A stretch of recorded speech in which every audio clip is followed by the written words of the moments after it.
아모스 5장 1절에서 4절입니다.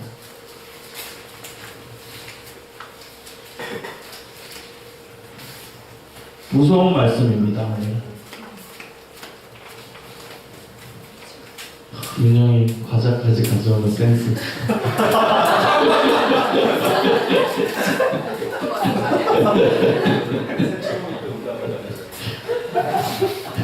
윤영이가 기도를 크게 하는 이유가 있어요. 에너지가 있는. 계속 기도 시간에 먹고 마시거든. 충전하고.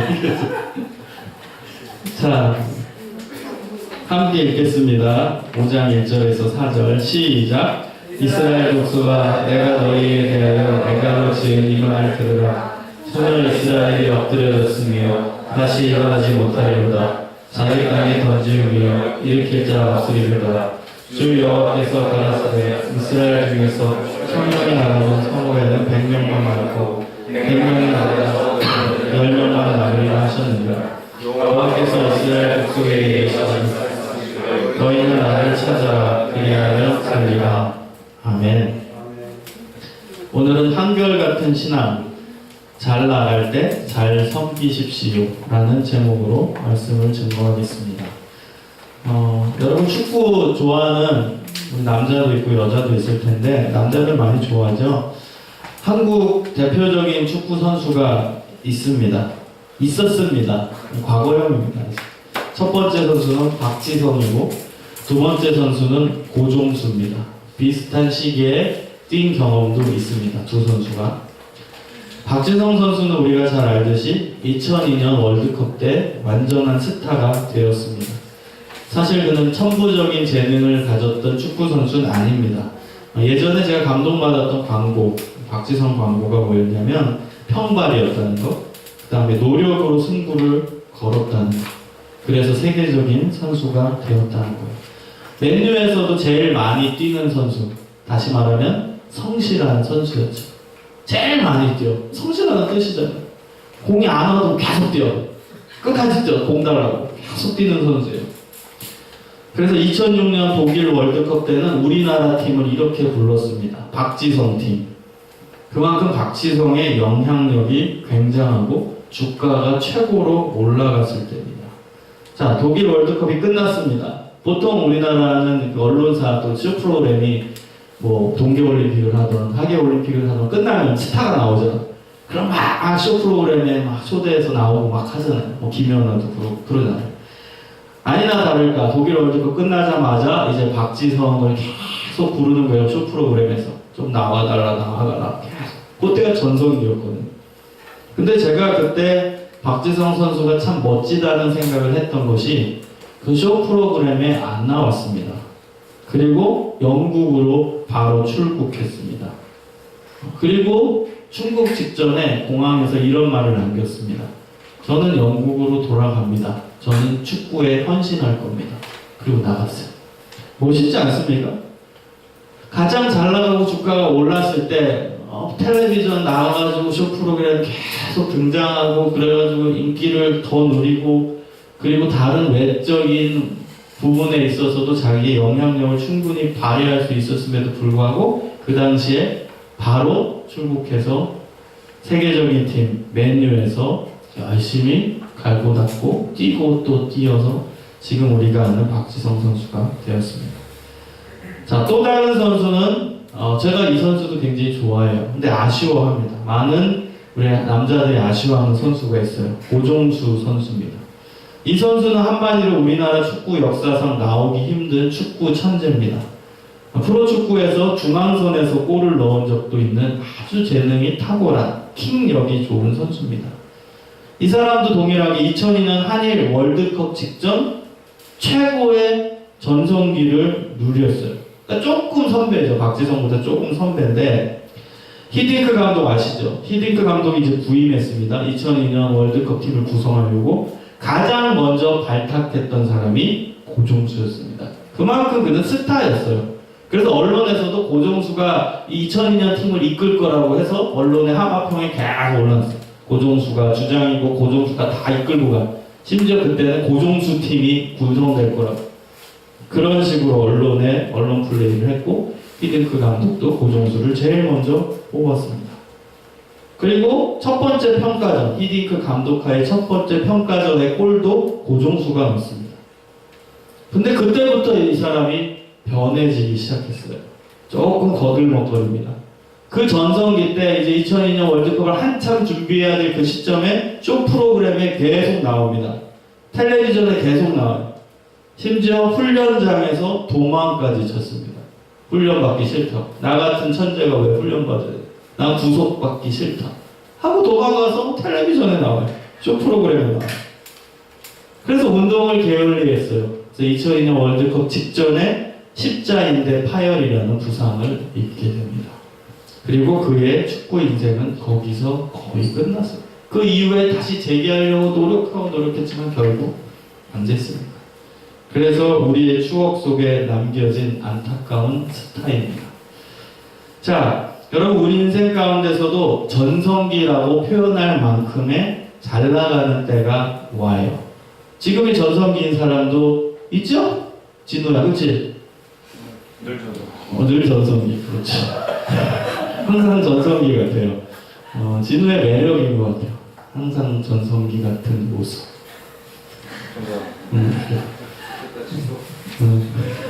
너 나 편지 썼니? 따로 들려요. A4 따위 아니죠. 자, 여러분 근데 중요한 거는 뭐냐? 우리가 힘든 중에 어제도 고난에 대해서 얘기했는데 오늘은 반대입니다. 고난이 올 때, 어려울 때 그때 하나님을 일관적으로 찾고 하나님의 뜻을 깨달아서 내면이 성장하고 그리고 예수님의 사역을 재현해내는 게 하나님의 뜻인데 그 반대, 이제 잘 나갈 때도 있어요. 인생을 살다 보면.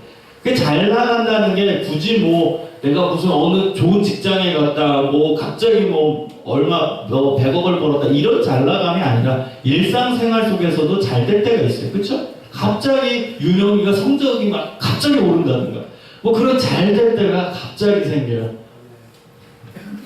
윤영이가 성적이 많이 오른 걸로 알고 있어요.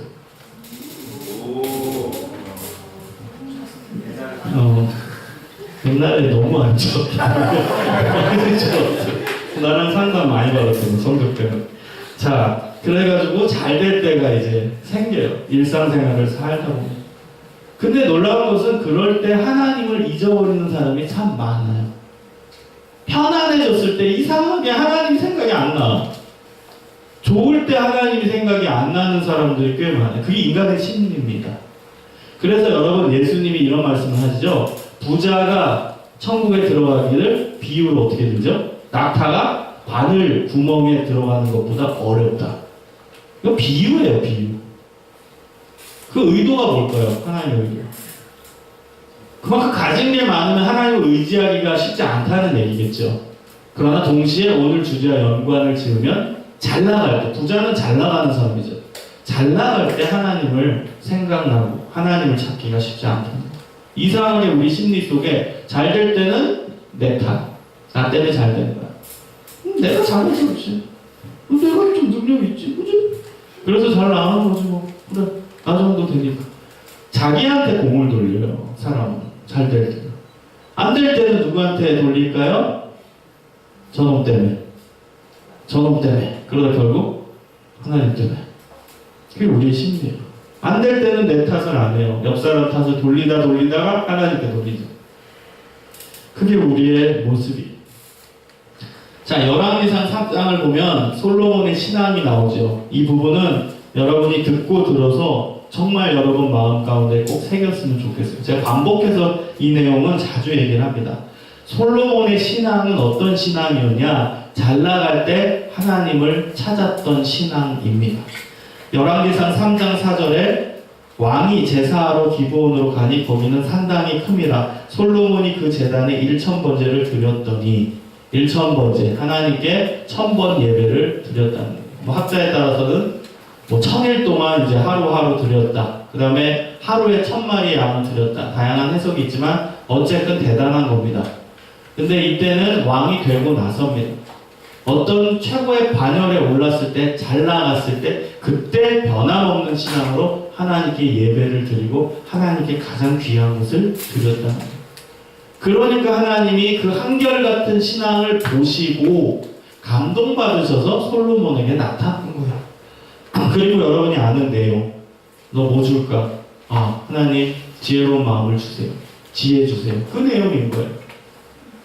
그 스토리의 핵심은 뭐예요? 한결같은 신앙의 모습으로 하나님을 찾았다는 거예요. 왕이 되기 전에도 솔로몬은 하나님을 찾았고 왕이 되고 나서도 하나님을 찾았어요. 잘 될 때도 하나님 찾았어요. 최고의 반열에 올랐을 때, 최고의 위치에 올랐을 때, 권력의 핵심에 올랐을 때도 변함없이 하나님을 찾았어요. 그러니까 하나님이 솔로몬에게 나타나서 너 뭐 줄까? 내가 너 너무 예쁘다. 너 원하는 거 다 얘기해. 그렇게 말씀하셨다는 겁니다. 한결같은 신앙인에게 하나님은 감동하세요. 여러분 성경을 보면은 하나님이 인격적인 분이라고 나오죠. 그게 무슨 의미일까요? 아주 단순합니다. 내 모습을 하나님이 가지고 계시다는 거예요. 그 뒤집어서 얘기한 거죠. 원래는 우리가 하나님에 의해서 창조함 받은 피조물이니까 하나님의 모습을 우리가 닮은 거잖아요.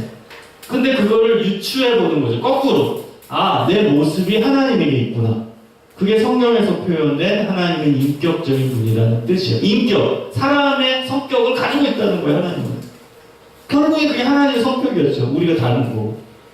그럼 여러분, 하나님 질투하실까요? 안 할까요?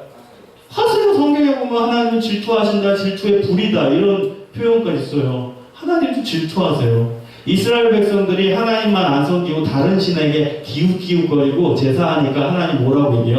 나는 질투하는 불이다. 이거 무슨 로맨스 드라마도 아니고. 나 질투하는 불이야. 너가 감히 나 안 섬기고 저기 다른 신한테 기웃거려. 막 이렇게 슬퍼하고. 그 다음에 뒤에 이제 자동차 올라가가지고 쳐다보고 제보하고. 스토킹. 너무 같다. 질투하는 분. 하나님은 질투하시는 분이에요. 질투. 자, 하나님의 속성이 우리한테도 있어요. 우리의 속성이 하나님한테 있다는 거예요. 그게 인격적인 분이에요. 그럼 여러분 아주 쉬워요. 하나님을 이해하는 방법은. 우리가 좋아하는 거 하나님도 좋아하신다. 예를 들어 볼게요. 우리 임원단이 아주 고생을 많이 했잖아요. 정말 수고를 많이 했어요. 윤영이 빼고 다 수고를 많이 했어요. 수고를 많이 했는데 정말 제가 100번, 1000번 칭찬해주고 싶어요. 근데 만약에 이건 거짓말이에요. 만약에 수련회 준비하는데 뺀질대고 모이자고 그러는데 임원부터 안 오고 임원은 침대에 들어와서 다 자고 있고 예배 출석도 안 하고 있고 그럼 내 마음이 어떻겠어요? 진짜 화딱지 나요. 나 안 해먹어. 나 집에 갈 거야. 화가 막 치밀겠죠. 똑같다는 거예요. 하나님. 우리가 봤을 때 우리가 잘못해. 아마 우리가 하나님이 딱 보시고 얘는 나의 일을 할 사람이 하고 임원같이 택했어. 세웠어. 근데 뺀질대. 그 제대로 안 해. 세워놨더니 좋은 자리 주니까 거기서 변질돼가지고 안 해버리는 거야. 잘 나갈 때 신앙 다 까먹고 있어. 그럼 하나님 화가 날까요? 안 날까요? 똑같이 화가 나는 거예요. 그래서 쉽게 이해하는 방법이에요. 내가 싫어하는 거 하나님도 싫어요. 내가 느끼는 이런 경우면 이런 케이스에서는 진짜 화가 난다. 그러면 그걸 신앙에 대비해봐. 그럼 똑같은 거예요. 하나님도 똑같이 화가 나시는 거예요. 오늘 본문이 그래요. 오늘 본문을 보면은 사실 되게 무서운 말씀이에요. 1절을 보세요. 1절을 보면 완전 무서운 말씀. 이스라엘 족속아 내가 너희에게 대하여 애가로 지은 이 말을 들으라. 애가가 뭔지 알아요? 애가. 애나 아니고 애가. 애가는 히브리어 히나예요. 히나. 이 히브리어 단어가 되게 예쁘잖아요. 히나. 근데 좋은 의미가 아니에요. 이거는 죽은 사람을 애도할 때 불렀던 눈물의 노래예요. 그러니까 우리나라 사람들은 이거잖아요. 전통적으로 아이고 나는 간다 아이고 그렇게 얘기했잖아요. 노래하고 똑같은 거예요. 이스라엘 사람들도 이 애가가 있어서 죽은 사람을 향해서 불렀던 슬픔의 노래. 그 슬픔의 노래를 내가 지었대. 하나님 내가 슬픔의 노래 지었다. 그 슬픔의 강도가 어떤 강도요? 사랑하는 사람이 죽었을 때의 그 감동, 그 슬픔. 하나님 지금 엄청나게 슬프다는 거예요. 왜 슬프냐? 이스라엘 사람들이 멸망할 거니까 슬프대. 2절을 보세요. 처녀 이스라엘이 엎드려졌고 다시 일어나지 못할 것이다. 이렇게 얘기해요. 이스라엘을 뭐로 비유해요? 처녀. 왜 아모스 선지자는 이스라엘을 처녀로 비유했을까요? 그 이유는 지금 이스라엘 현재 상태입니다. 지금 이스라엘의 현재 상태, 아직 이스라엘 망한 거 아니에요. 앞으로 망해서 슬프게 될 거라는 하나님의 예언이에요. 현재는 지금 잘 나갈 때예요. 이스라엘 굉장히 잘 나갈 때. 지금 이스라엘은 세상적으로 볼 때 최고로 잘 나가는 시기라는 걸 비유하기 위해 이스라엘을 처녀로 상징한 것입니다. 여러분 일반적입니다. 일반적. 정말 일반적인 제가 그냥 통계 자료를 본 거예요. 상처받으면 안 돼. 일반적으로 여성이 가장 아름다울 때는 23살부터 25살 때까지는 일반적이야. 애기들은 통계 자료야. 통계 자료. 근데 상처받지 말라는 거야. 어? 만? 너 몇 살이니? 26이지. 네. 근데 내가 봤을 때 여긴 예외야. 예외. 자, 은혜 잘 받고 이제 예외. 그지? 여러분은 항상 하나님 안에서 아름다운 사람이죠. 나이와 관계없이. 그치? 하나님 안에서? 아니, 언제나. 세상 안에서도 아름다운 사람들이. 그치. 수석 아니야. 언제나 예쁘지. 믿음의 눈으로 보면 얼마나 항상. 자, 이건 통계 자료가 그래요. 통계 자료, 통계 전공자 있지만 통계 믿을 거 못해요. 자, 저건 다 아름다워. 진심이야. 너무 아름다워. 한창 때 여성들은 여러분 눈이 부시죠. 남자들이 쫓아다닙니다. 여기 다 경험이 있죠. 그랬지 나오는데. 그래도 이 여성분들은 남자들을 본체만치 하고 남자들의 애간장을 태우고 한참 콧대를 높이고 우쭐댑니다. 주위에 사람들도 많고 건강하고 아무 어려움이 없는 이 전성기의 때, 그때를 처녀의 때로 비유한 겁니다. 아모스 선지자가. 지금 북이스라엘의 시대가 그렇다는 거예요. 제일 잘 나갈 때. 이때가 언제였냐면 북이스라엘의 여로보암 2세라는 왕이 다스리고 있던 시대였어요. 이 여로보암 2세는 이스라엘 영토를 가장 많이 넓혔던, 우리로 표현하면 광개토 대왕 같은, 남북이 분열되고 나서 그 영토를 유지한 정도가 아니라 그 위까지 차지해버렸어요. 영토 전쟁을 벌여서 위까지 차지했던 엄청나게 잘 나갔던 왕입니다. 나라의 재산도 제일 많았고요. 상류층은 얼마나 잘 살았는지 심지어 여름 궁궐도 짓고 겨울 궁궐도 짓다는 거예요. 여러분 이게 무슨 얘기인 줄 알아요? 여름에는 궁궐이 딴 데 있고 겨울에 궁궐이 따로 있다는 거예요. 한 궁궐에 산 게 아니라 여름에는 더 시원하게 했겠죠. 여러 그런 막 장치들을 마련해 놓고 해변가나 이런 데 세웠겠지. 그 겨울에는 또 딴 데 가서 따뜻한 곳에 가서 살 수 있게끔 그런 궁궐을 줬다는 거예요.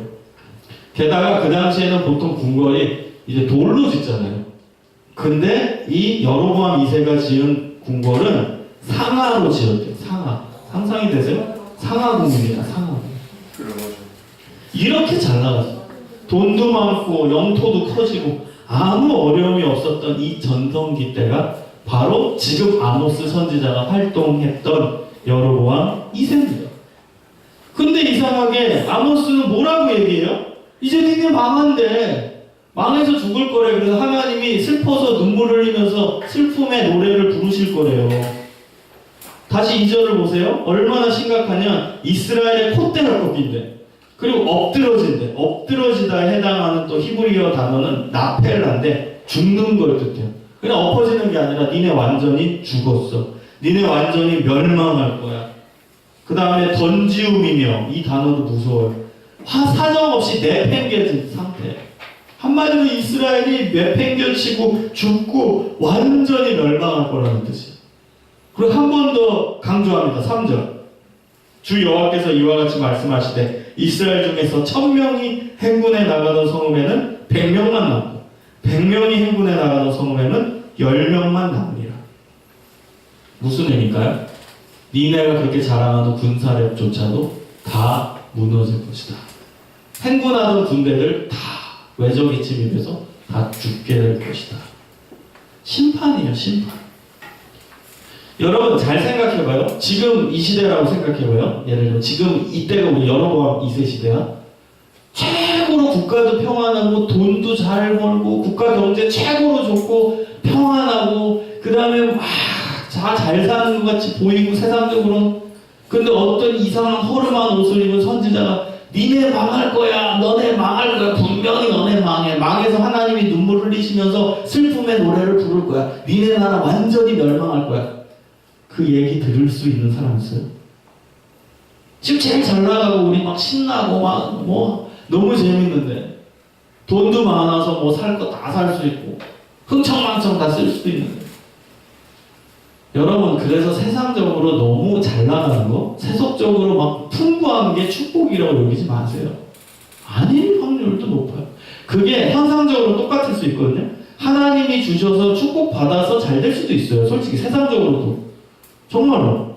근데 그게 내 의지와 내 노력으로 하나님과 관계없이 잘 될 때가 있어요. 그건 저주예요. 그건 위기예요. 위험한 거예요. 위험한 거예요. 여러분 물질로 하나님의 축복을 판단하면 안 돼요. 물질이 왔다는 거, 갑자기 뭐 부자가 됐다는 거, 이런 기준으로, 세상적인 기준으로 이게 하나님의 축복이구나 라고 해석을 바로 해버리면 아주 위험합니다. 그럼 하나님 안 믿는 사람은 부자가 더 많습니다. 그럼 그거 어떻게 해석하시려고? 하나님 안 믿는 사람도 부자 더 많아요. 이건희 회장 하나님 안 믿어요. 그럼 하나님 축복한 거예요, 이건희를? 아니잖아요. 그러니까 하나님과 관련 없이 부자고 하나님과 관련 없이 잘되고 하나님과 관련 없이 잘 나가는 사람 많아요. 근데 그건 위험한 거예요. 믿는 자도 마찬가지입니다. 하나님을 믿는데 내가 지금 하나님에 대한 그 신앙이 점점 떨어져. 본인은 알거든. 하나님과의 관계가 점점 멀어져. 교회도 잘 안 나가, 기도도 안 해, 찬양도 안 해. 그러면서 주일은 뭐 일주일에 한 번도 안 가고 한 달에 한 번 갈까 말까 억지로 막 눈 비비며. 그런데 갑자기 막 집안에 돈이 굴러와. 막 더 잘 돼. 막 승진해. 막 좋은 직장에 막 합격이 돼. 여러분 그게 축복일까요? 그건 저주입니다. 저주. 여러분 잘 되는 거는 내 영적인 상태를 봐야 되는 거예요. 영적인 상태가 좋지도 않은데 막 잘 되는 게 생겨요? 그건 좋은 게 아니에요. 그리고 그건 하나님의 축복도 아니에요. 하나님과 전혀 관계가 없는 거예요. 북이스라엘이 잘 되는 거, 지금 여로보암 2세가 잘 되는 거, 그거 하나님이 잘 되게 해주신 거 아니에요. 지네끼리 그냥 세속적으로 돈을 굴리고 운영하고 해서 잘 되는 거예요. 하나님과 관련 없는 잘됨이에요. 근데 더 심각한 문제는 그때 이스라엘이 영적으로는 제일 타락했어요. 북이스라엘이 세속적으로 제일 잘 나갈 때 영적인 상태는 하나님을 멀리하고 하나님과 관계없는 생활들을 했어요. 예배도 안 드려요. 심지어 어떤 사람들은 이 두 개 종교를 갖고 있어요. 이스라엘 이때 시대. 하나님도 믿고 그 다음에 바알이라는 신도 믿고 두 개를 다 믿고 있었어요. 그런 혼합주의적인 신앙을 가지고 있던 사람들이 이때 굉장히 많았어요. 영적으로는 가장 땅바닥인 상태, 세속적으로는 가장 잘 나가는 상태. 이때가 가장 위험한 거예요. 그래서 여러분 사랑하는 우리 믿음의 청년들은 영적으로 잘 나가는 게 필요해요. 지금 영적으로 여러분 지금 회복이 되셨죠? 은혜 받으셨죠? 이때 계속 잘 돼야 돼. 잘 나가야 돼. 그러면서 하나님이 도와주시고 세상적으로도 이끌어주시고 여러분의 필요들을 채워주시는 그 능력의 손길도 동일하게 경험하셔야 돼요. 그때 잘 될 때 진짜 잘 되는 거지. 하나님과 관련 없는 잘됨은 아무 의미가 없어요. 하나님과 함께하는 잘됨이. 여러분 어려워요? 그럼 하나님과 가까이 하시면서 울부짖으세요. 그럼 하나님 잘 되게 해주십니다. 경제적으로 여러분 지금 되게 힘든 사람들 있죠? 그럼 기도하세요. 저 경제적인 어려움 풀게 해주세요. 그래서 저도 하나님 정말 안정적으로 살고 싶어요. 그리고 그걸 통해서 더 열심히 하나님 충성봉사 다 하겠습니다. 기도하세요. 하나님과 함께 함으로 그 결과론적으로 복이 누려지는 건 그건 축복이에요. 내가 하나님과 가까이 하고 하나님을 울부짖고 찾고 그 안에서 내 생활의 문제가 해결되는 것, 그건 축복이에요. 우리 그걸 추구해야 되는 거예요. 그리고 하나님과 동행하면서 잘 될 때 그 잘됨을 하나님께 영광을 돌리고 그리고 헌신의 길로 나아가는 믿음의 자세가 필요해요. 제가 좋아하는 사람이 있습니다. 이분은 순교자예요. 예전에 영상도 잠깐 본 적이 있어요. 영상이 잠깐 나왔었어요. 미국 선교사인데 짐 엘리엇이라는 사람이에요. 짐 엘리엇은 복음주의 계열의 명문대학교 휘튼 대학교, 지금도 시카고 근처에 있죠. 거의 코스타 집회가 열리는데 휘튼 대학교, 그 다음에 휘튼 대학원을 수석으로 졸업했습니다. 그리고 그 대학 총장으로부터 교수직을 바로 제의받았어요. 종신 교수직이었어요. 이제 여러분의 입장 포지션으로 가봐요. 여러분의 상황으로. 여러분이 이제 UF에서 공부를 진짜 열심히 했어. 그래서 수석 입학, 수석 졸업했어.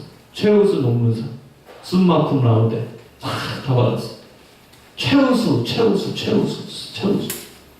그랬더니 이제 UF 총장, 여러분 UF 총장 누군지 알아요? 나도 잘 몰라. 바뀌었다고.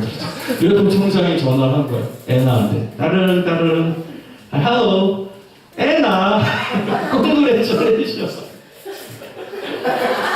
연기하려고. 근데 애나한테 총장이 전화해가지고 종신교수직을 보장해준다고 얘기하는 거예요. 애나. 테뉴어 받았어요. 이거 하나 오버테인, 너 테뉴어 스트라이크. 됐어. 너 테뉴어 들어갔어. 테뉴어 넌 받았어. 너 오버테인 됐어. 얘기를 했다고 해봐. 그럼 너는 기분 좋지? 네. 그럼 당연히 어떻게 해야 되겠어? 땡큐. 나 한다. 하겠죠? 바로 수락하겠죠? 한다고는 지금 답이 아닌 것 같아요. 윤영이한테 물어볼 걸 같다. 애나가 지금 기도 많이 했기 때문에 안 넘어가네, 이 테스트에. 땡큐는 당연하다. 땡큐는 하는데 안 넘어간다. 오케이. 좋아요. 자, 여러분이 그 짐 엘리엇이 이런 상황인 거예요. 공부 열심히 해가지고 딱 학위를 끝냈더니 교수가 전화 와서 종신교수직을 제의한 거예요. 그때 이 사람은 노 했습니다. 노. 그럼 황당하잖아. 왜 노냐? 뭐 더 좋은 자리 있냐? 더 뭐 좋은 대학교에서 오라고 하냐? 결론은 저는 선교사 갈 겁니다. 이거였어요. 저는 꿈이 선교사고 하나님이 선교하려고 좋은 공부도 시켜주셨고 성적도 좋게 하셨고 이런 좋은 위치에 있게 됐습니다. 전 선교사 될 겁니다. 여러분 어느 누가 이런 생각을 하겠습니까? 공부 잘하게 된 것도 공부 수석한 것도 공부 최고로 잘 된 것 그래서 교수들도 좋아하고 총장까지도 교수직을 제안하는 이유가 선교사 되려고요. 무슨 관련이 있어요, 사실? 수석 안 해도 선교사 갈 수 있어요. 꼴찌해도 선교사 갈 수 있어요. 공부 안 해도 선교사 갈 수 있어요, 사실. 무슨 관련이 있어요? 근데 지금 엘리엇은 그렇게 얘기했어요. 그리고 실제로 바로 에콰도르의 선교사로 갑니다. 결혼한 지 1년이 안 됐어요. 바로 결혼하자마자 신혼 잠깐 즐기고 그 다음에 바로 에콰도르로 자기가 먼저 떠났습니다. 에콰도르의 아우카족 부족, 그 부족은 하나님을 알지 못하는 미전도 지역이었어요. 아우카 부족의 마을에 들어갑니다. 첫날에 죽었어요. 거기 들어간 첫날에 죽었습니다. 첫날에 걸어가자마자 원주민들의 창에 맞고 죽었어요. 여러분 이게 어떻게 세상적으로 볼 때는 이게 무슨 성공이겠어요? 이건 멍멍이 죽음이죠. 안 그런가요? 아니 수석한 엘리트, 평생 종신교수직을 보장된 엘리트, 그 사람이 딱 결단하고 선교지에 야심차게 갔는데 첫날 창에 맞아 죽었어요. 이거 어떻게 된 일이에요? 하나님 살아계신 거 맞아요? 우리 그렇게 표현하죠. 하나님 이거 맞아요? 하나님 살아계신 거 맞아요? 이게 어떻게 말이 됩니까? 우리 이성으로는 도저히 설명할 수 없어. 헌신하면서 갔는데 왜 죽어요? 우리의 질문이잖아요. 왜 잘 나갈 때 하나님께 헌신했는데 왜 그 사람 죽이세요? 여러분 그래서 우리는 지금 일어나는 현상 밖에는 볼 수가 없어요. 우리의 이성은 지금 일어나는 현상 가지고 해석한다는 거예요. 죽었잖아요. 억울하잖아요. 그게 무슨 하나님 뜻이에요? 이게 무슨 하나님이 역사하시는 거예요? 우리 기준으로 해석한다. 여기서 빠진 해석의 기준이 뭔지 알아요? 레퍼런스가 뭔지 알아요? 영원을 우린 생각 안 해요. 이 세상이 끝이라고 우린 가정하고 있어요. 벌써. 여러분 학문하는 사람이라 머리 잘 돌아가죠? 우리의 학문적 에어리어, 신앙의 학문적 에어리어가 고작 이 세상으로 한정 짓고 있어요. 더 넓은 레퍼런스를 보질 못해, 찾질 못해. 그 레퍼런스는 하늘, 하나님의 세계, 하나님의 영역, 하나님의 나라인데 그거는 싹 무의식 중에 잊어버리고 내 기준, 내 판단, 이 시간 타입을, 이 세속적 시간. 그러니까 그 사람의 죽음을 개죽음이라고 판단 내릴 수밖에 없는 거예요. 우리는 죽은 게 아닌데 그 사람은 죽은 게 아닌데 영원히 이제 하나님 나라 간 건데 우리 싹 잊어버리는 거예요. 하나님의 그 다음 역사가 어떻게 진행될지 우리 기대하지 않고 그저 그 현상에서 우리는 하나님이 실패했다. 하나님 살아계시는 거 맞냐? 물음표 던지는 거예요. 아우카 부족에 의해서 죽었어요. 근데 더 놀라운 것은 그 1년도 안 된 그 아내 얼마나 마음이 아팠겠어요. 그 아내가 간호사였거든요. 간호학을 전공한 간호사였는데 남편이 죽었다는 소식을 듣고 본국으로 소환이 됐어요. 그 시체가. 그래서 얼마나 그게 마음이 아팠겠어요. 근데 장례를 치르고 나서 바로 결단한 게 내가 그 부족에 다시 들어가겠습니다. 아내가 결심했어요. 결심하고 그 부족, 자기 남편을 죽인 그 무지막지한 무서운 놈들이 있는 그곳으로 여성의 몸으로 들어왔어요. 홀로. 얼마나 대단합니까? 간호사로 들어갔어요. 근데 놀라운 것은 그 부족은 여자를 죽이지 않는데요. 그래서 살았어요. 여성분들 성교하세요. 남자는 죽여요. 그 부족의 룰이 여자는 죽이지 않는데. 그래서 살아났어, 이 사람. 안 죽어. 그래서 그 부족에 들어가서 그 간호를 잘하고 그다음 병을 치료해 주니까 신기하잖아. 원주민일수록 그런 게 굉장히 신비하다. 자기네들 의료 수준이 떨어지니까 감기조차도 제대로 못 고치는데 약 뭐 하나 주니까 딱 나는 거니까 신기하니까 그 사람을 이용하는 거죠. 처음엔 이용하다가 이분의 사랑을 느낀 거예요. 이 부족 사람들이. 그래서 차츰차츰 마음을 열 때 예수님을 전한 거예요. 그 예수님을 믿게 되고 세례 역사에 일어나요. 이분이 간호사의 몸으로 본인이 세례를 줬어요. 계속 다 세례를 줬어요. 그리고 나서 한 70% 정도 거기에 복음화가 됐을 때였어요. 많이 됐죠. 그 부족의 100명 중에 이 70명이 예수님을 믿게 됐다니까. 그때 이 사람이 그 사람들에게 뭐라고 얘기했냐. 몇 년 전에 한 외국 사람이 와서 여러분이 죽인 적이 있죠. 그 죽은 사람이 내 남편입니다. 뭐 감동 아닙니까? 실화입니다. 실화. 영상 자료도 다 있어요. 지금 다 있어요. 그때 그 간호사로 가신 분이 찍은 흑백에 막 찌직거리는 그게 남아있어요. 다. 그 말에 이 원주민들이 다 눈물을 흘리며 회개하고 감동의 역사가 일어나요. 결론적으로 이 부족은 100% 하나님을 믿는 부족이 됐습니다. 100%. 여러분 다시 돌아와서 짐 엘리엇 죽음이 개죽음이었습니까? 아니에요. 하나님의 역사는 끝까지 봐야 되는 거예요. 끝까지 보지 않고 짐 엘리엇 불쌍하네, 실패한 인생이네, 하나님 잘 믿더니 개죽음 당했네, 그렇게만 해석하면 안 돼요. 우린 영원의 시각에서, 영원의 관점에서 죽고 나서의 삶까지도 봐야 돼요. 이 세상이 전부가 아닌 걸 우린 믿고 있잖아요. 근데 무의식적으로 자꾸 까먹어. 이 세상이 끝이라고 우리는 한정지어 자꾸만. 그러니까 이 세상의 관점에서 잘 되는 사람 보고 성공했다고 하고 좀 안 되는 사람 같이 보이면 실패했다고 규정짓는 거예요. 어떻게 우리가 그걸 규정하겠어요? 우린 영원을 바라보는 사람인데. 그럼 믿음의 시각이 있어야 됩니다. 믿음의 시각. 믿음의 시각. 짐 엘리엇이 이런 말을 했습니다. 일기장에 써 있었어요. 아무리 붙잡아도 붙잡을 수 없는 것을, 헛된 것을 투자하기보다 영원히 빼앗기지 않는 영광을 위하여 투자하는 삶을 미련하다 하지 말라. 아무리 붙잡아도 붙잡을 수 없는 헛된 세상적인 것에 투자하기보다 영원히 빼앗기지 않는 영광을 위하여 투자하는 삶을 미련하다 하지 말라. 미련한 게 아니에요. 종신교주직을 포기한 게 미련한 게 아니에요. 가서 하루 만에 죽은 게 미련한 죽음이 아니에요. 하나님의 관점에서는 달라요.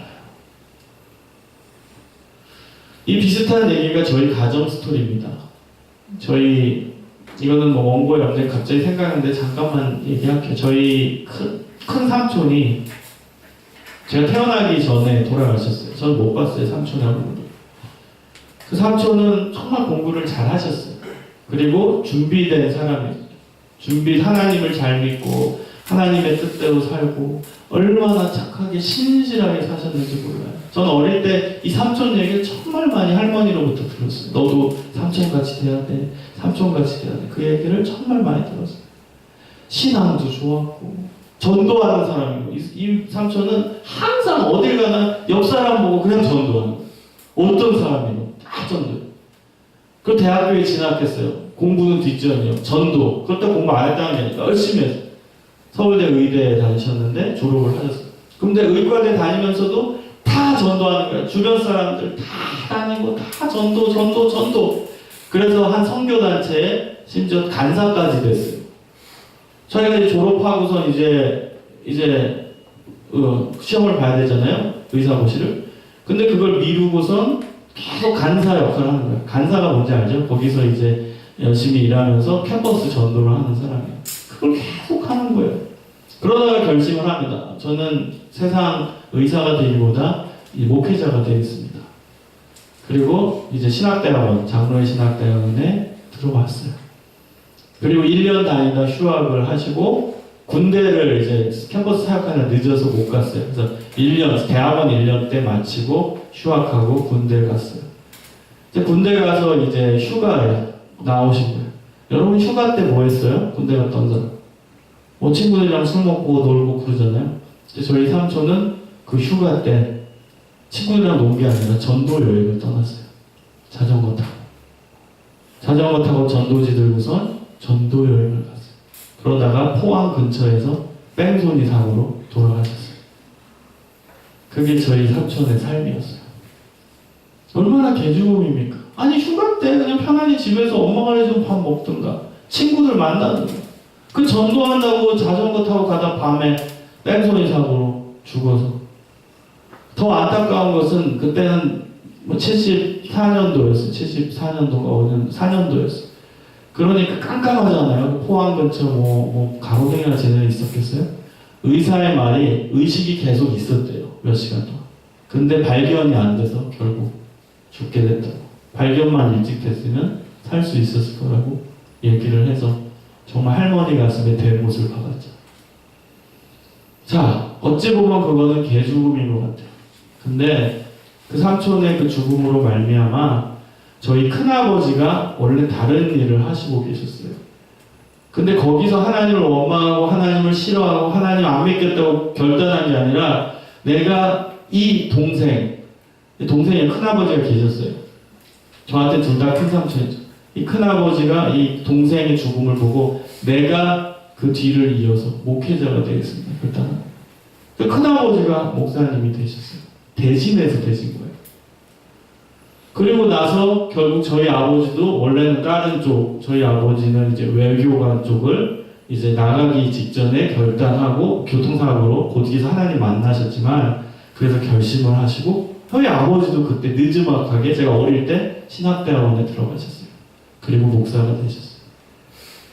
그래서 그분, 저희 큰 삼촌 때문에 저희 집안은 남자는 전부 목사입니다.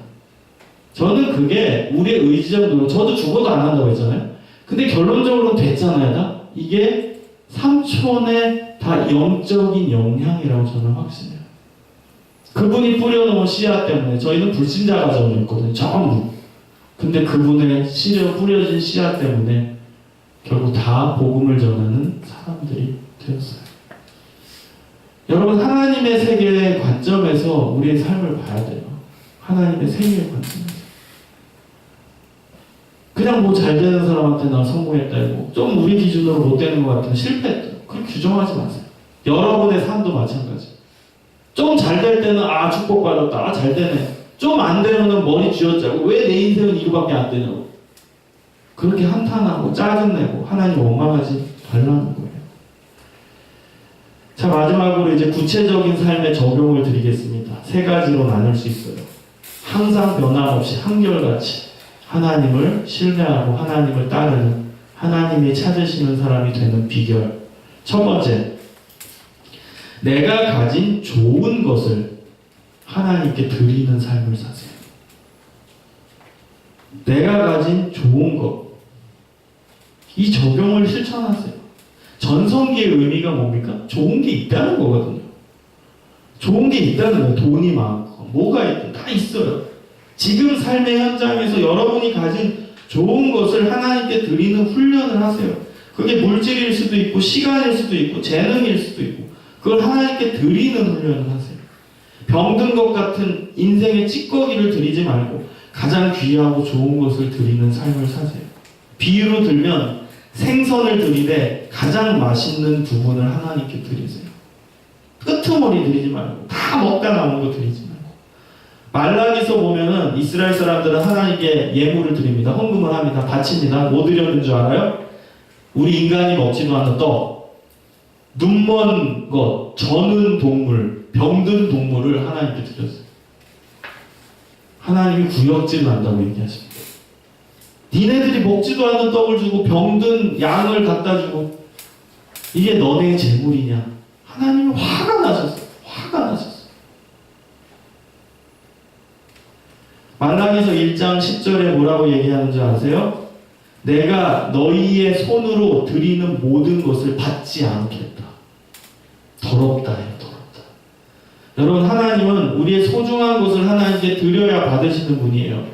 찌꺼기 같은 것을 드리면 하나님은 그 모습을 오히려 기분 나빠하세요. 경멸히 여기세요. 자, 그것도 여러분 인생에 적용해 보세요. 이해가 안 가면 내 제자들이 나한테 선물을 줬어. 그 선물을 뜯어봤어. 근데 거기에 카드가 들어있는데 다른 사람 이름이 적혀있는 거야. 그럼 기분 좋겠어 안 좋겠어? 자기도 받은 선물을 그냥 뜯어보지 않고 나 줬다고 해봐. 예를 들어 가정에.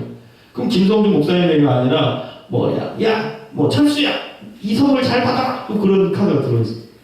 야 이거 딴 놈한테 받은 걸 나 고스란히 줬네. 얘 이런 걸 나한테 줘? 지 가지기 싫은 거 나 줘? 짜증이 나요. 하나님도 똑같은 거예요. 가장 귀한 선물, 가장 좋은 거. 그거를 하나님께 드리는 훈련을 해야지 다 먹다 남은 거, 찌꺼기 같은 거 하나님께 드리고. 그런 모습은 하나님이 좋아하지 않아요. 헌금 교육도 마찬가지예요. 여러분 헌금을 드릴 때 어떻게 되면은 하나님께 드리는 예물이 돼요. 헌금이. 그러나 잘못되면 시장에서 물건을 사고 내는 돈이 됩니다. 헌금에는 내 마음이 담겨져 있어야 돼요. 그리고 헌금의 방법은 내가 할 수 있는 최선이어야 해요. 그게 헌금이에요. 10불 버는 사람에게 1불은 그래도 최선입니다. 그러나 100불 버는 사람에게 1불은 최선이 아니에요. 10,000불 버는 사람에게 10불 최선이 아니에요. 최선의 기준은 뭘 줄 알아요? 좀 아깝다고 생각되는 거예요. 내 경제적 생활에 조금은 영향을 주는 정도가 최선을 다해 헌금을 드리는 계산이에요. 헌금을 드릴 때 여러분 하나도 안 아깝다. 나는 1불 낼 때 여러분 아깝다는 사람 있어요? 그럼 문제가 심각해. 아니면 정말 힘들게 살다. 그럼 헌금 내지 마요. 너무 진짜 그 정도로 경제적인 어려움이 있다면 안 내도 돼. 그런데 여러분 TA I 장학금 받고 어느 정도 그래도 집에서 돈 붙여주고 이런 사람한테 1불은 아깝지 않은 거예요. 그럼 그거는 헌금의 기준이 사실 되진 않아요. 좀 아깝다고 생각이 들어요. 내 경제적 생활에 조금은 타격을 주는 정도가 최선이에요. 그 훈련을 하세요. 그 훈련이 돼야 돼요.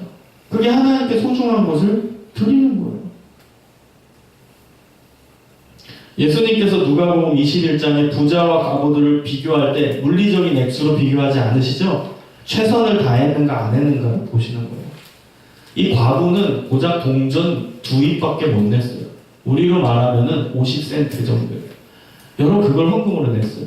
근데 부자는 쉽게 비유로 들면 10,000불 이상을 냈어요. 근데 하나님은 부자의 헌금이 크다고 얘기 안 하시고 이 과부의 50센트를 더 크다고 말씀하시는 분이에요. 왠 줄 알아요? 최선을 다했는가 안 했는가. 이 과부는 자기가 가진 그 조그만 1불, 2불 버는 것 중에 50센트를 낸 거거든. 그러니까 하나님이 그 과부를 인정하시는 거예요. 여러분 최선을 다해 좋은 것을 하나님께 드리는 훈련을 지금부터 하시기를 축원합니다. 그게 일관된 변함없는 신앙의 삶을 사는 비결이에요. 자, 두 번째, 하나님을 나의 삶의 전체라고 생각하며 매 순간 하나님을 찾으십시오. 오늘 본문의 핵심은 회복이에요, 사실.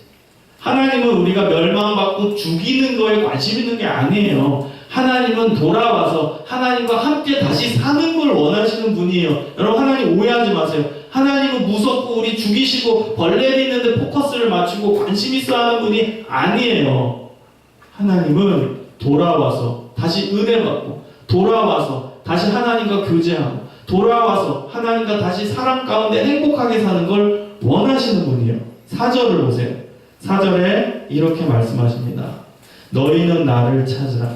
그리하면 살리라. 찾으면 사는 거예요. 여러분 힘들어요? 또 이제 세상에 나가서 괴로워요? 또 죄를 많이 지었어요? 그래서 머리 쥐어짜고 죄책감에 빠지고 자책하고 나는 이제 희망이 없다 얘기해요? 답 하나 있어요. 그 하나의 답은 영원히 지속돼요. 하나님을 찾으세요. 그건 끝이에요.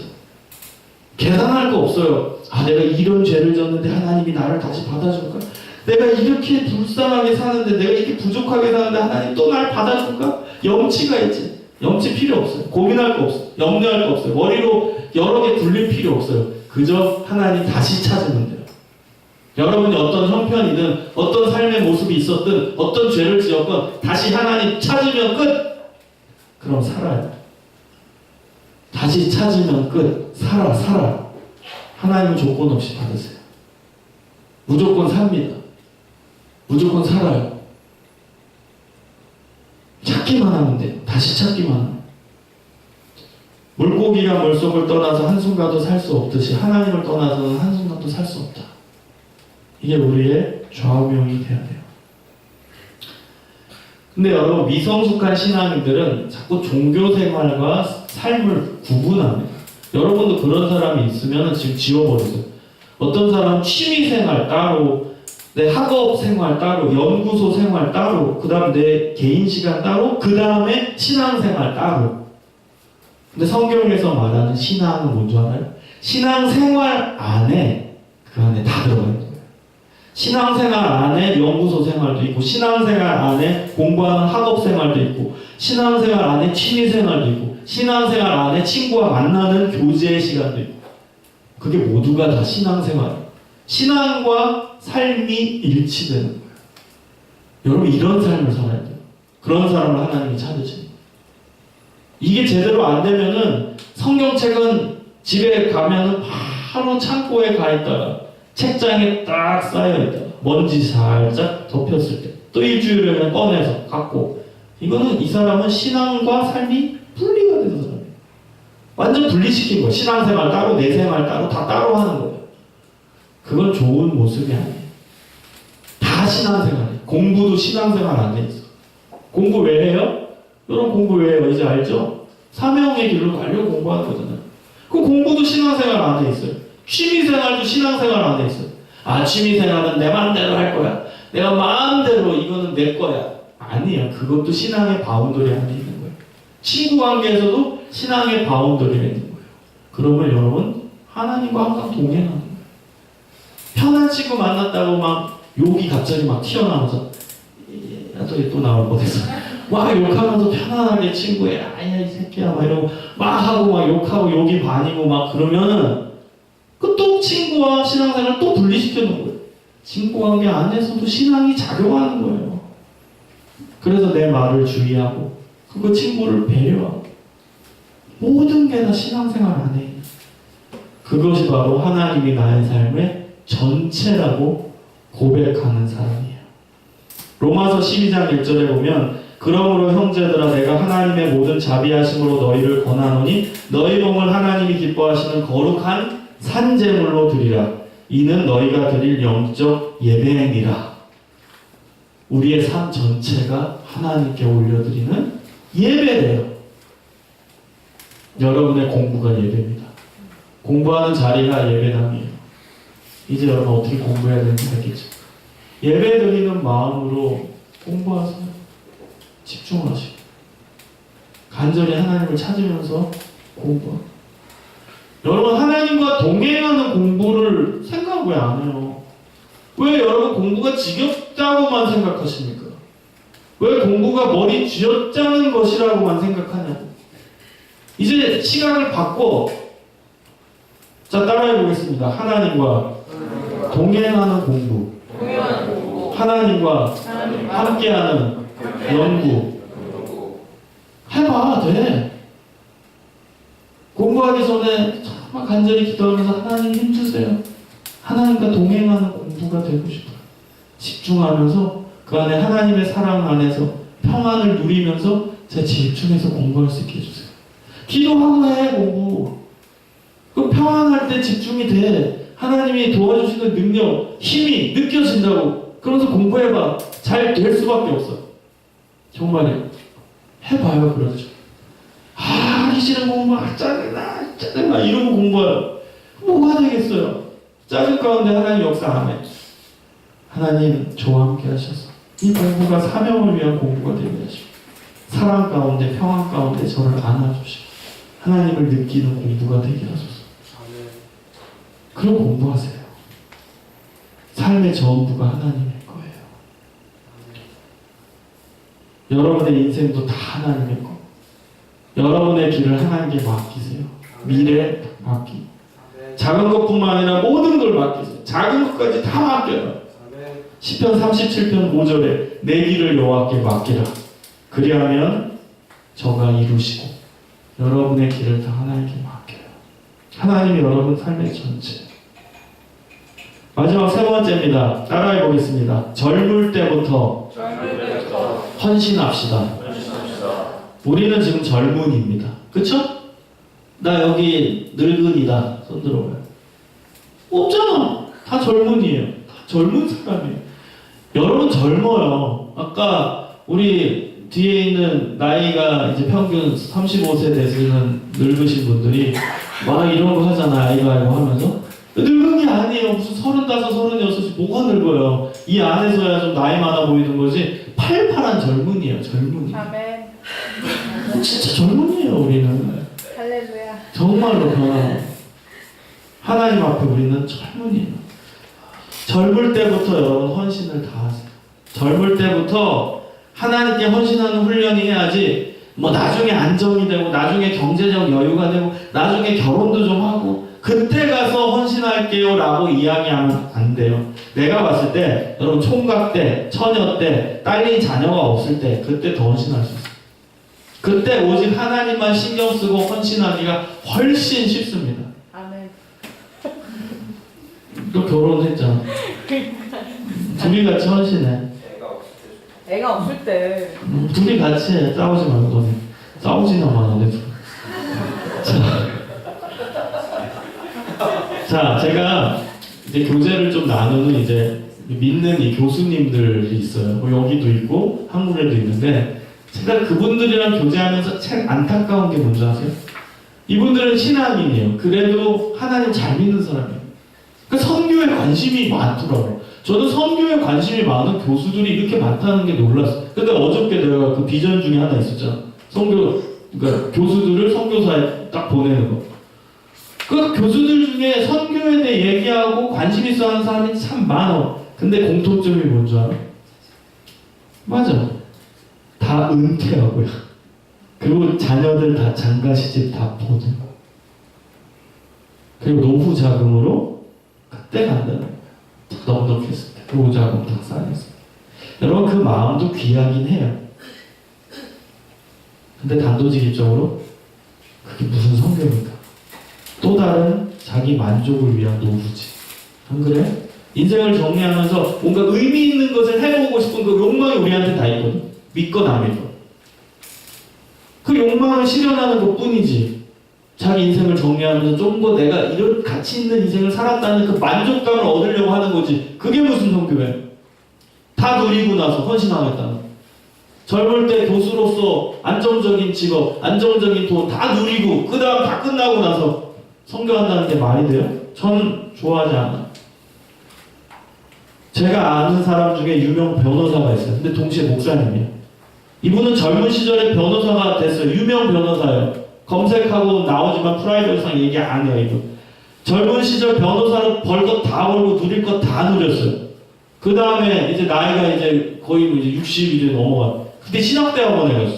신학대학원에 진학해서 야간 신학교 다니고 목사가 됐어요. 변호사겸 목사로 활동해. 여러분 그게 뭡니까? 누릴 거 젊을 때 변호사로 뭐 벌 거 다 벌고 안정적인 거 다 해보고 좋은 차 다 끌려보고 편안하게 다 살고 나서 느지막하게 나 이제 목사 되겠다고. 목사가 무슨 장난감입니까? 뭐 그렇게 누구나 다 되면서 그렇게 장난치는 직업이에요? 그러고 나서 이제 60 다 넘어가지고 목사 안수 다 받고 나가지고 그런 사람들이 있어요. 아는 사람도 있어요. 정말 신실하게 자기 전문직을 가지고 저도 목사인 동시에 다른 전문직이 또 있잖아요. 행정적인 교육 행정. 그게 아니라 제가 얘기하는 그 내용을 알겠죠. 그런 걸 노리고 하는 사람이 있다는 그 사람들이 문제라는 거예요. 아닌 사람도 있어요. 근데 그분을 매도하는 게 아니에요. 그런 사람은 좀 매도하면 안 되죠. 존경해야 되죠. 다른 직업을 가지면서 목회를 하시는 분, 그분 존경하죠, 제가.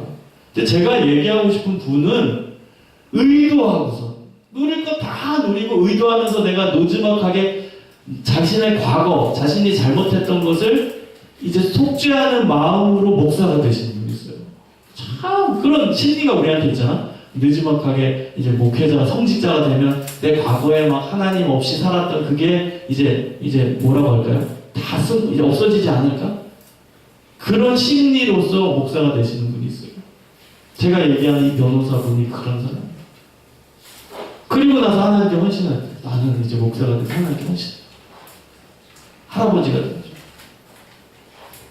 여러분 젊을 때 그때 헌신하세요. 느지막하게 다 끝나서 은퇴하고 뭐 하겠다 얘기하지 마요. 우리의 인생은 보장이 안 돼 있어요. 여러분 여기서 은퇴 이후에 산다는 거 보장된 사람 있어요? 여기서? 언제 죽을지 몰라요. 그거 어떻게 보장합니까? 여러분 여기서 가장 건강하게 생긴 사람이 누구예요? 맨날 너만 보이냐? 유정이만 보여. 유정이는 한 100살까지 살 것 같은데 다른 사람들은 몇 살까지 살지 보장이 돼 있어요? 모르잖아요. 여러분 언제 죽을지 어떻게 알아요? 은퇴 이후까지 살지 어떻게 하냐고. 모르는 거예요. 그래서 중요한 게 지금부터 헌신하는 훈련을 하는 거지. 젊을 때부터 힘이 더 있을 때, 에너지가 좀 더 있을 때, 열정이 좀 더 있을 때 그때 헌신하십시오. 그게 좋은 거예요. 짐 엘리엇 같이 가장 최고로 잘 나갈 때, 그때 힘이 있을 때, 좋은 자리들이 막 들어올 때 그때 헌신하라. 전도서 12장 1절의 말씀을 마지막으로 보려고 해요. 전도서 12장 1절. 여러분 이것도 외웠으면 좋은 구절이에요. 청년들한테 너무나 필요한 구절이에요. 전도서 12장 1절. 같이 읽어봤으면 좋겠어요. 시작. 너는 청년의 때 너의 창조주를 기억하라. 다시 읽게요. 시작. 너는 청년의 때 너의 창조주를 기억하라. 곧 곤고한 날이 이르기 전에 나는 아무 날이 없다고 할 해들이 가깝기 전에 해와 빛과 달과 별들이 어둡기 전에 비 뒤에 구름이 다시 일어나기 전에 그리하다. 여러분 이건 멋진 구절이에요. 너는 청년의 때 너의 창조주를 기억하라. 젊을 때 하나님을 기억하고 하나님께 헌신해야 한다는 거예요. 다 늙어서 낙이 없다 할 때, 힘이 없을 때, 재미있는 것 없다고 할 때, 그때 그 대체물로 하나님께 헌신한다고 말하지 말라는 거예요. 대체물로 헌신하겠다. 그것은 자기 유익을 위한 거예요. 젊을 때나, 그리고 젊은 때에 헌신한 걸 바탕으로 늙었을 때도 변함없이 헌신해야 합니다. 헌신의 조건은 일관성이에요.